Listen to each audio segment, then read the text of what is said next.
I mean, the big challenge of this text is that it projects, I suppose, one single emotion through 20 verses. Right? Yes. And the onus, therefore, on the composer is to present this single-dimensional narrative in as varied a way as possible. And so a composer has to dig deep, has to dig below the surface of the text to find, I think, different musical scenarios and musical solutions to making a large work varied and a sense of a journey as well.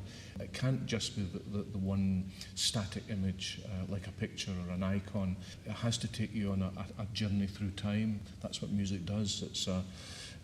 It's a picture in time, as it were, in this case. So every nuance of diversity in the way that the music is scored, both for the voices and the instruments, I think it has to be explored in the composer's imagination.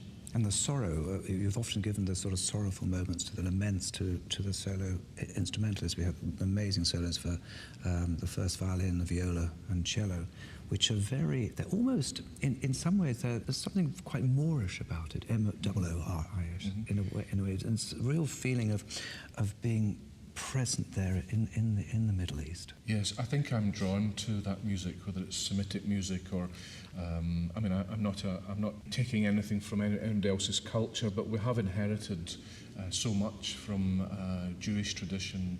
Even Gregorian chant, they say, has its roots in the music of the temple and the synagogue, and scholars have traced melodic lines and well-known Gregorian melodies back to what would have been sung before the existence of Christ. So there's more ways than one that the Jewish tradition is the parent of the Christian tradition, and I think that can be reflected in music past and present too.